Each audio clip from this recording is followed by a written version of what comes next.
Hello friends, welcome to target point. आज अपना topic चालू होने वाला है परसेंटेज। ठीक है, चैप्टर चालू करने से पहले मैं कुछ चीजें बता देता हूँ। परसेंटेज बहुत इंपॉर्टेंट है।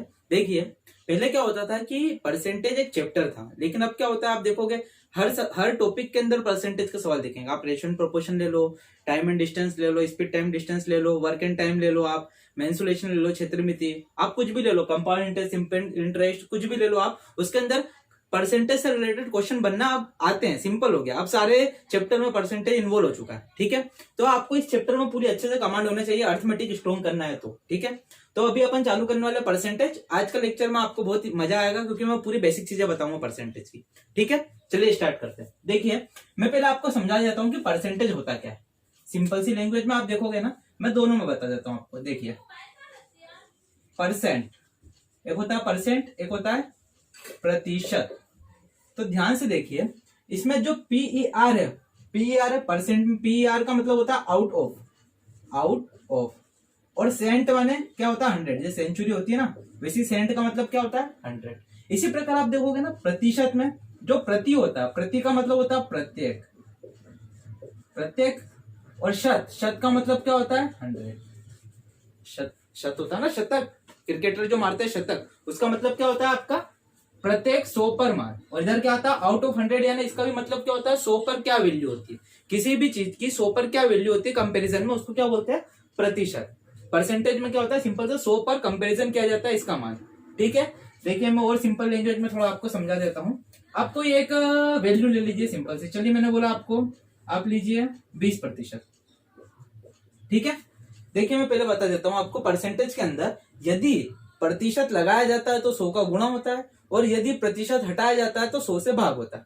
प्रतिशत लगाते हैं तो 100 से गुणा, प्रतिशत हटाते हैं तो 100 से भाग। यहाँ पर मैं प्रतिशत हटाने वाला हूँ, तो देखिए 20% हटा तो क्या हो जाएगा आपका, 100 से भाग।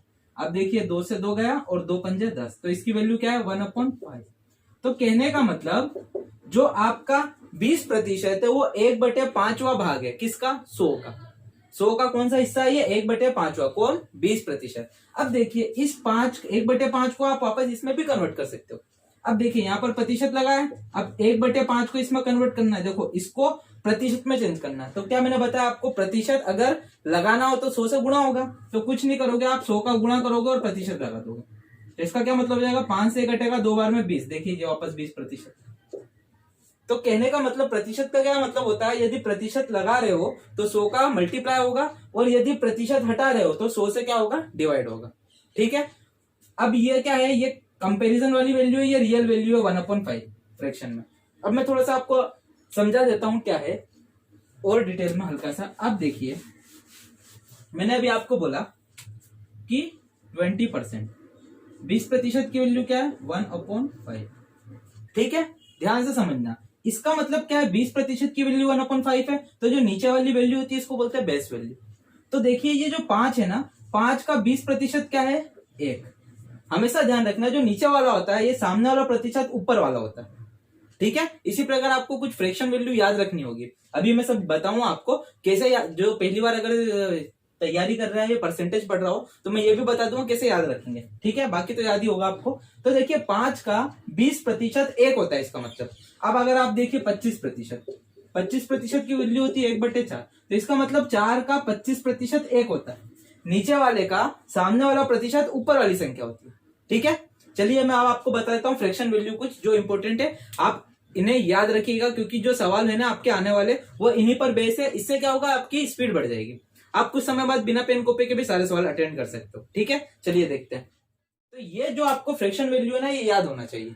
ठीक है, इसके थ्रू आप स्पीड बढ़ जाएगी आपकी, और ओरों से आगे निकलना है तो आपको ये पता ही होना चाहिए। ठीक है, पूरा चैप्टर इसी पर बेस है।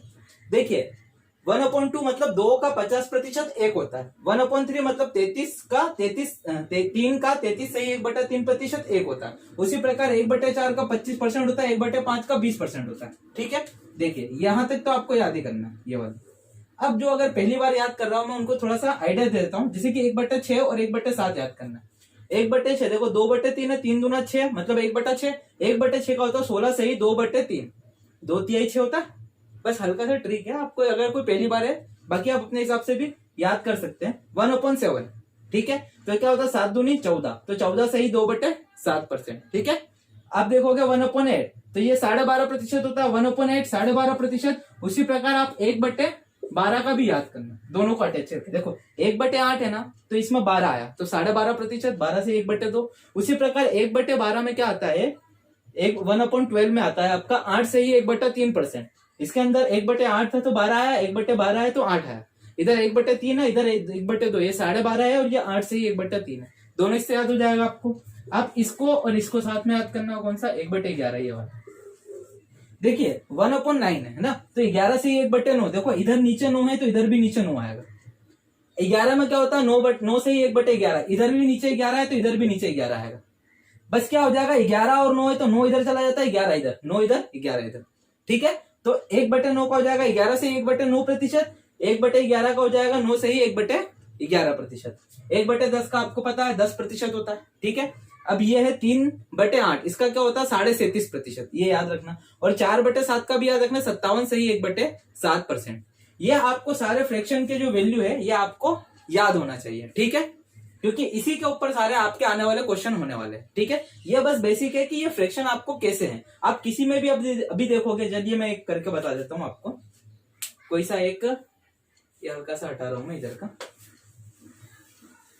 मैं आपको कोई सा भी एक फ्रैक्शन खोल के बता देता हूँ, सारे ऐसे खुलेंगे। मैंने बोला कि 9 से ही 1/11% है, इसको फ्रैक्शन में बदलना है। तो आपको पता है ये गुणा होगा, 11 में 9 का गुणा होगा 99 और ऊपर वाला जुड़ेगा। अगर सही वाली संख्या रहती है तो 11 में 99 और 100, तो ये इसको लिख सकता हूँ मैं 100/11, और ये परसेंट है, ठीक है। प्रतिशत हटेगा तो क्या होगा, 100 से भाग, तो 11 तो था और 100 से और भाग चला गया, 100 से 100 कट गया, देखो 1/11 आया क्या। तो 1/11 का 9 से ही 1/11% ही होता है, 9 से ही 1/11% ही होता है। अब किसी का भी खोल के देखोगे सबकी वैल्यू आ जाएगी, ठीक है। तो आज के लेक्चर में मैंने आपको बस फ्रैक्शन वैल्यू बताई थी, इसके बाद मैं आपको बताऊंगा कि इन जो फ्रैक्शन वैल्यू है इनका यूज कैसे होगा। चैप्टर में आता सबको है लेकिन यूज करना अपने को, तो यूज कैसे होगा, कुछ क्वेश्चन करेंगे आने वाले लेक्चर में, और इसके बाद एक और लेक्चर आएगा उसके अंदर मैं आपको एडवांस फ्रैक्शन बताऊंगा, ठीक है। आशा करता हूं जो मैंने आज आपको समझाया होगा आपको पसंद आया होगा, समझ में भी आ गया होगा, ठीक है। मिलते हैं नेक्स्ट लेक्चर में, थैंक यू सो मच।